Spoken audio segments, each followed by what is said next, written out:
Esta aula ainda será sobre o uso do DOE fatorial 2 elevado a k por meio da linguagem R. Porém, nesta aula, usando o pacote FR-F2. Na aula passada, eu usei o comando expandGrid para fazer a matriz experimental e o comando rbind para fazer duas réplicas. Aqui não. Utilizarei desde o zero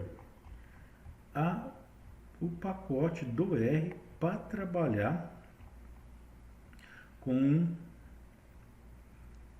projetos fatoriais. É o pacote FR-F2. Perfeito, vamos lá. Vou ativar. Depois, DOE, vou chamar de DO2, que vai ser igual FR-F2. O que você vai colocar? Número de corridas. Como é um 2AK, 2A2, vai dar, são 4 corridas originais. Número de fatores, 2. Senão isso aqui vai dar erro. 2 fatores para ter 4 corridas originais. Factor names. X1 e X2. Dessa forma aqui vai ficar codificado. Menos 1 e mais 1. Replication. 2 replicações. Randomize. Coloca falso, que eu não quero ter randomização. Beleza, eu vou compilar isso aqui. Agora eu vou compilar o DOE. Vamos ver que foi a mesma coisa que eu fiz na aula passada. Com o comando rbind. Menos mais, depois dobra, menos, mais, e por aí vai. Lembrando que o nosso data frame é DOE2. Beleza. Agora eu vou colocar DOE2, cifrão Y, para construir o vetor da resposta. Acabei de fazer isso. E esse, agora ele vai aparecer mais um vetor coluna aqui, que vai ser correspondente ao Y. Perfeito. Bom, algo a mais. Mas às vezes eu não quero ver codificado. Eu quero trabalhar com as informações de forma natural. O que você faz? Vou chamar aqui de DataFrame DOE3. É a mesma coisa, só que aqui onde em Factor Names eu escrevo aqui list. O X1 vai ser 1 e 2, que uma prensa, duas prensas. O X2 é operador, um operador, 2 operadores. Isso aqui é a única informação que muda. Vou compilar para vocês verem. Não está mais codificado, sim com as informações naturais. Compilando a resposta, só para vocês acompanharem. Aqui está a resposta da matriz prontinha, né? De forma natural, e aqui em cima com as informações codificadas. Beleza? Show de bola. Só para vocês verem aí. Perfeito. E agora, como é que eu vou determinar a função empírica? É a mesma coisa que fizemos antes. Chamar de DataFrame função 2, ativando aqui a função LM, que é para rodar o algoritmo dos mínimos quadrados ordinários. Vou compilando. Summer função 2. Nós temos a mesma informação que eu obtive anteriormente, onde todos os coeficientes, tanto linear quanto os coeficientes angulares, são significativos. Beleza. E 99,5% a explicação da variabilidade por esta função empírica. Então ela explica completamente, quase 100%, esse processo. Ok? Lembra que eu já instalei esse programa? O Nortest é um pacote para trabalhar com testes de normalidade. Vou ativá-lo aqui. Então, Shapiro é o mais comum, Shapiro teste. Função 2, cifrão, resíduos. O que significa isso? Você vem aqui, ó, função 2, resíduos. Pedir para compilar. São os resíduos do nosso modelo. Vamos verificar se são normais? Sim. H0, os resíduos são normais. Pelo teste Shapiro. E agora aplicando o teste de Anderson-Darling. Também normais. Esse comando já foi para vocês. Vamos ver 2 gráficos por página. Aqui é a plotagem dos resíduos.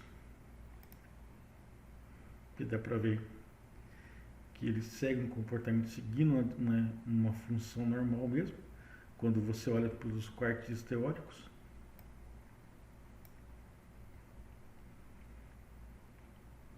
Agora tem um pacote,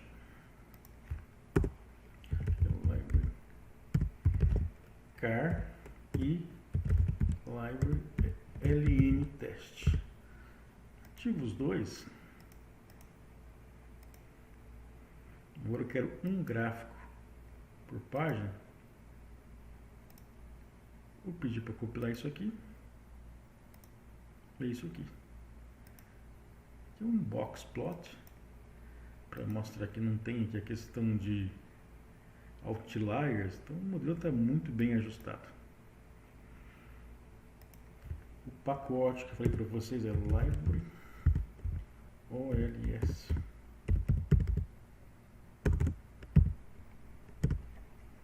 Para o teste branch pagan, que é o teste que vai averiguar, porque é mais fácil explicar, que a variância desses resíduos é igual a zero.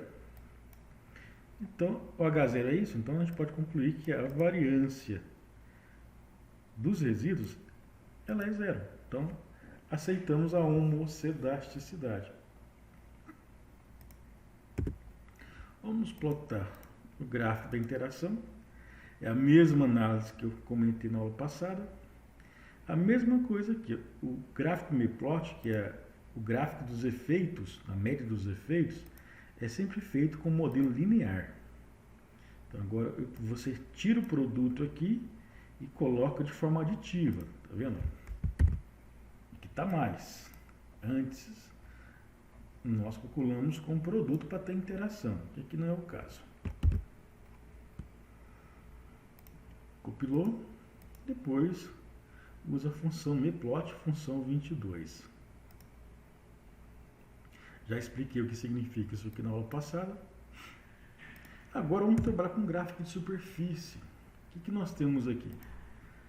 Para trabalhar com gráfico de contorno e gráfico de superfície, tem que estar ativado esse pacote da RSM. Acabei de fazer isso. Não sei por que eu não consigo trabalhar nem com contorno, nem com gráfico de perspectiva, se você usar a função empírica que eu obtive pelo pacote FR-F2. Então eu vou usar a função empírica que nós obtivemos pela forma mais braçal, que foi pelo comando aqui função. Beleza? Então vamos aqui. Vamos trabalhar com esses gráficos bem interessantes. Então já ativei o pacote. Aqui está o gráfico de contorno. Então é visível. Se você quer maximizar a função, à medida que você vai saindo do fator no nível -1, tanto de x2 quanto de x1, e vai chegando a +1, o valor da resposta aumenta. Aqui o comando persp para ter um gráfico de superfície. O comando é função, da forma que eu escrevi aqui, tem que ser desse jeito. Como a aula está em 4K, vai ser muito fácil para vocês replicarem. Aqui está o gráfico de superfície. Dá para andar certinho. Se o x1 e o x2 forem 1, dá para perceber que nós teremos o valor mais alto para a resposta. O comando predict não funciona no pacote FR/F2. Bom, agora eu quero otimizar isso. Como é que eu faço? Eu chamei aqui objet3, que é a função objetivo, e vocês podem perceber que eu escrevi a função objetivo com seus respectivos coeficientes aqui, ó. Chamei de function x, abre chaves, a minha função a que vai ser a função do modelo. E por que você vai retornar menos a, professor? Porque a linguagem R sempre trabalha com minimização. Se eu minimizar o negativo, eu estou automaticamente maximizando. Aqui é o ponto de partida. Eu vou chamar isso aqui de ponto de partida do algoritmo. E esse é o comando optim, que é de otimizar. Comando para você ter um pontapé inicial para o algoritmo. Fn para você falar quem é a função objetivo. No caso do fatorial, o x1 tem que ser maior ou igual a menos 1 e menor ou igual a mais 1. Foi o que eu fiz aqui. O upper e o lower. E vou usar este algoritmo.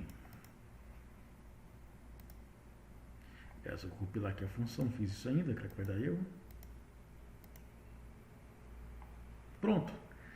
O para que te dá o ajuste ótimo dos coeficientes dos fatores x1 e x2. Ajustar em mais 1 e mais 1. O valor ótimo da função objetivo são 1910. Beleza? Mas você pode escrever isso de outra forma. Opção 2. Vou manter o mesmo pontapé inicial. Ponto de partida. Então, para a gente usar, você deve instalar esse pacote. Um pacote para otimização não linear. Se não me engano, é um tipo de programação sequencial. Quadrático, se não me engano. E OPT é o DataFrame, RSOL, resolver um problema não linear, SOL, ou seja, de resolver, não linear programa, parse, que é o pontapé, é 0 e 0. Fun é a nossa função objetivo, que eu já defini aqui em cima. Beleza? Olha que legal. E aqui é as restrições. Então, o x1 e x2 tem que ser maior ou igual a menos 1. Aqui eu vou repetir isso aqui duas vezes. E o x1 e x2 tem que ser menor ou igual a 1 positivo. Repetir duas vezes porque são duas variáveis. Então vamos ativar. Vocês podem ver que ele já otimizou. Tem aqui o valor ótimo da função objetivo. E quanto que eu tenho que ajustar os valores de x1 e x2. Ou você pode vir aqui, ó.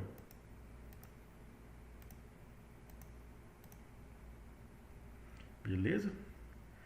Se você colocar a função, acho que é PS, isso aqui vai ficar. Trocar de sinal. Lembrando que, por questão de otimização não linear e o R sempre minimiza. Então, se você quer ver a função objetivo de forma positiva, basta usar a função ABS. Beleza, turma? Então, completamos aqui a nossa aula sobre fatorial 2AK no R, usando o pacote FR/F2 até a sua otimização. Até as próximas aulas.